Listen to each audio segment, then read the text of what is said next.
Options chapati రోటీ కాకుండా సంతృప్తిగా rice కూడా తినవచ్చు. Doctor rice, sugar free rice, doctor rice, diabetic rice, sugar పెంచని బియ్యం, డాక్టర్ రైస్. అందరికీ జై గోవింద. ఈరోజు జన్మదినం సందర్భంగా స్వామివారి దర్శనం కోసం రావడం జరిగింది. గత సంవత్సరం కూడా జన్మదినం సందర్భంగా స్వామివారి దర్శించుకోవడం జరిగింది. ప్రతి ఒక్కరూ సుఖ సంతోషాలతో ఉండాలని చెప్పి, అందరి కష్టాలు తొలగిపోవాలని చెప్పి, ఒక ప్రశాంతమైన వాతావరణంలో జీవించాలని చెప్పి, ఈ దేశం కోసం, సనాతన ధర్మం కోసం, ఈ సమాజం కోసం అందరూ కలిసికట్టుగా ఉండాలని చెప్పి, ఎవరికి ఏ కష్టం వచ్చినా, ఏ ఆపద వచ్చినా ఈ ధర్మ పరిరక్షణలో ఒకరికొకరు చేదోడు వాదోడుగా ఉండాలని చెప్పి, ఆ శక్తిని, సామర్థ్యాన్ని, ఆ ఆలోచనను కల్పించాలని చెప్పి ఆ స్వామివారిని వేడుకోవడం జరిగింది. దాంతోపాటు ఒక శక్తివంతమైనటువంటి భారతదేశ నిర్మాణం కోసం, ఈ దేశ రక్షణ కోసం, ఈ దేశ అభివృద్ధి కోసం, ఈ దేశంలోని పేద ప్రజల సంక్షేమం కోసం అహర్నిశలు శ్రమిస్తున్నటువంటి ప్రియతమ నేత, దేశ ప్రధాని నరేంద్ర మోడీ గారికి నిండు నూరేళ్ళు ఆరోగ్యాలు ఇవ్వాలని చెప్పి, వారికి ఆ శక్తిని, సామర్థ్యాన్ని ఇంకా కల్పించాలని చెప్పి, వారికి ఎప్పుడు స్వామివారి యొక్క మంగళాశాసనాలు ఉండాలని చెప్పి ఆ స్వామివారిని వేడుకోవడం జరిగింది. దాంతోపాటు టీటీడీ సంబంధించి మా భానుప్రకాష్ గారు టీటీడీ బోర్డు మెంబర్గా ఉన్నారు. సరే, అనేక అంశాల మీద వారు మొదటి నుంచి కూడా గతంలో భారతీయ జనతా పార్టీ నాయకులు ఉన్నప్పుడు కూడా అనేక సమస్యల మీద ఫైట్ చేసేటువంటి అనుభవం వారికి ఉంది, ప్రశ్నించేటువంటి స్వత్వం మరి ఇప్పుడే వారికి కూడా జరిగింది. నాయుడు గారు కూడా నాకు చాలా దగ్గర మనిషి, వారి బ్లెస్సింగ్స్ కూడా గతం నుంచి ఎప్పుడు కూడా నాకు ఉంటా ఉంటాయి. నేను కూడా రిక్వెస్ట్ చేస్తా ఉన్నాను, ఈ తెలుగు రాష్ట్రాల్లో కనీసం ధూపదీప నైవేద్యానికి నోచుకున్నటువంటి దేవాలయాలను కాపాడుకోవాల్సిన బాధ్యత టీటీడీ మీద ఉంది. దాంతోపాటు అనేక పురాతన దేవాలయాలు ఇవాళ తెలుగు రాష్ట్రాల్లో ఉన్నాయి. కనీసం అభివృద్ధి నడుచుకోవట్లేవు. భక్తుల మాత్రం చాలా పవర్ఫుల్ సెంటిమెంట్ టెంపుల్స్ అవన్నీ కూడా, కానీ ఎలాంటి అభివృద్ధి నోచుకోలేక, నిధులు లేక చాలా ఇబ్బందులు పడుతున్న తరంలో వాటిని గుర్తించి ఆ దేవస్థానాలు కూడా సంవత్సరానికి వస్తారు, సంవత్సరానికి 2 సార్లు జాతరలు జరుగుతూ ఉంటాయి, ఉత్సవాలు జరుగుతూ ఉంటాయి, లక్షలాది మంది భక్తులు దర్శించుకుంటారు. కానీ మిగతా సమయంలో కనీసం ఇక్కడ అభివృద్ధి, కనీస సౌకర్యాలు లేక ఇబ్బంది పడుతున్నారు. కాబట్టి ఈ తెలుగు రాష్ట్రాల్లో ఉన్నటువంటి పురాతన దేవాలయాలకు నిధులు కేటాయించి వాటిని ఒక యుద్ధ ప్రాతిపదికన, ఒక ప్రణాళిక ప్రకారం అభివృద్ధి చేయాల్సిందిగా నేను వారికి విజ్ఞప్తి చేస్తాను.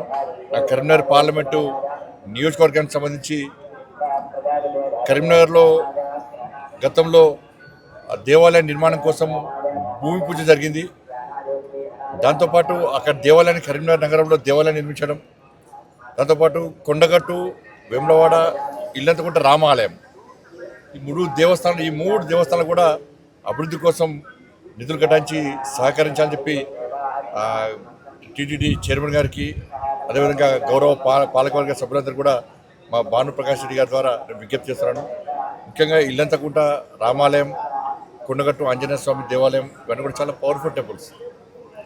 కాబట్టి ఆ నియోజకవర్గంలో ఉన్నటువంటి ఆ దేవాలయాలు కూడా నిధులు కేటాయించి కాపాడాలని మేము గుర్తున్నాం. ఎందుకంటే హిందువుల ఆస్తి. ఇవాళ ఇంత ఘోరమైన విషయం అంటే, నిన్న నేను కాటేజీలో ఉన్నప్పుడు ఒక ఉద్యోగస్తుడు వచ్చిండు. సార్, హిందువుల ఆస్తి, హిందువుల హక్కు తిరుమల తిరుపతి దేవస్థానం. ఇవాళ మనం కింద నుంచి పైకి స్వామివారిని దర్శించుకోవాలంటే ఇతర మతస్థులు కానీ, ఇతర దేశస్తులు కానీ ఒక డిక్లరేషన్ ఇచ్చి పైకి రావాల్సి వస్తుంది. స్వామివారి విశ్వాసం, నమ్మకం ఉంది అని చెప్పి ఒక డిక్లరేషన్ ఇచ్చి రావాల్సి వస్తుంది. ఇది గతం నుంచి జరుగుతున్న ఆనవాయితీ. కానీ దురదృష్టవశాత్తు ఏంటంటే, టీటీడీ ఈ దేవస్థానంలో దాదాపు 1000 మందికి పైగా ఇతర మతస్థులు. స్వామివారి మీద విశ్వాసం, నమ్మకం లేదు. హిందూ సనాతన ధర్మం మీద వారికి ఆలోచన లేదు. ఆ సనాతన ధర్మాన్ని కాపాడాలి, సనాతన ధర్మానికి అనుగుణంగా వ్యవహరించాలని చెప్పి ఆలోచన వరకు లేదు. అటువంటి ఉద్యోగస్తులకు, అటువంటి వ్యక్తులకు టీటీడీలో ఉద్యోగాలు ఇవ్వడమైంది, వాళ్ళు ఇంకా కొనసాగించడమైంది. ఎప్పుడో ఒకసారి మార్పు జరగాలి. అరే గతం నుంచి ఉన్నారు వాళ్ళు, మేము ఏం చేయలేమంటే అది చాతకాంతనం అవుతుంది. నేను భానుప్రకాష్ రెడ్డి గారు చెప్తున్నా, పాలక వర్గానికి నేను ఘాటుగా చెప్తున్నాను, ఇటువంటి పద్ధతి మంచిది కాదు. మీరు ఎంత అభివృద్ధి చేసినా బయట భక్తులకు అన్ని సౌకర్యాలు కల్పించినా కూడా ఇతర మతస్థులు ఈ దేవాలయంలో ఉండడం వలన వాళ్ళ ఆచార వ్యవహార విషయంలో చాలా ఇబ్బందులు వస్తున్నాయి. అది బయటికి రాకపోవచ్చు. ఏదో సత్రం కాదు ఇది, అన్ని మతాలకు ఇవ్వడానికి ఇదో సత్రం కాదు. చాలామంది అర్చకులు కానీ ఈ సనాతన ధర్మం మీద ఆధారపడిన ఉద్యోగాలక చాలామంది ఇబ్బంది పడుతున్నారు. కాబట్టి జీతభత్యాలు ఇచ్చుకుంటూ స్వామివారి మీద విశ్వాసం నమ్మకం లేని వ్యక్తులను ఏ విధంగా మీరు ప్రోత్సహిస్తారు? గతం నుంచి వస్తున్నప్పుడు కూడా ఎక్కడో ఒకడ పురుష బిడ్డల వాటికి అరే నాకు ఆశ్చర్యం అనిపిస్తుందండి. ఇతర దేశాలకు దేశం సత్రంగా మారింది, తెలుగు రాష్ట్రాలు సత్రంగా మారింది. వాళ్ళకి ఆధార్ కార్డు ఇస్తాము, పాస్పోర్ట్లు ఇస్తాము, వాళ్ళకు రేషన్ కార్డు ఇస్తాము, వాళ్ళకి డబుల్ బెడ్రూమ్లు ఇస్తాము, వాళ్ళకి పెన్షన్ ఇస్తాము. ఇతర మతస్థులకు టీటీడీలో ఉద్యోగాలు ఇస్తాము. ఇది పద్ధతి కాదు. దీన్ని పూర్తి స్థాయిలో ప్రతి హిందూ కూడా దీన్ని వ్యతిరేకిస్తాడు. దీన్ని వెంటనే నిర్మూలించాల్సిన బాధ్యత పాలక వర్గం మీద ఉంది. ఇవాళ బయట మొత్తం చర్చ జరుగుతున్నది, తెలుగు రాష్ట్రాల్లో చర్చ జరుగుతున్నది. నిన్నగాక మొన్న మీరు ఒక ఉద్యోగస్తుని సస్పెండ్ చేశారు. అంటే బయటకు వస్తేనే మీరు సస్పెండ్ చేస్తారు తప్ప దీని మీద ఒక విచారణ జరిపి ఎవరెవరు ఉన్నారు, ఎవరెవరు ఈ సనాతన ధర్మానికి వ్యతిరేకంగా టీటీడీ నిబంధనలకు వ్యతిరేకంగా వ్యవహరిస్తున్నారో ఎందుకు మీరు ఎంక్వైరీ చేస్తున్నారు? ఎందుకు నిర్మించలేకపోతున్నారు? ఇది ఓట్ బ్యాంక్ పాలిటిక్స్ కాదు. ఓట్ బ్యాంక్ పాలిటిక్స్ కోసం కూడా టీటీడీని ఉపయోగించుకుంటే అంతకన్నా మూర్ఖత్వం ఇంకోటి కాదు, ఈ పిరిగితనం ఇంకోటి కాదు. నేను దయచేసి మళ్ళీ విజ్ఞప్తి చేస్తున్నా, ఇది ఏ ఒక్కరి ఆస్తి కాదు, ఇది హిందువుల ఆస్తి. స్వామివారి విశ్వాసం నమ్మకం హిందువుల యొక్క ఆస్తి తిరుమల తిరుపతి దేవస్థానం. అటువంటి ప్రాంతంలో ఇతర మతస్థులకు ఉద్యోగాలు ఇచ్చేటువంటి పరిస్థితి నుంచి బయటికి రావాలి.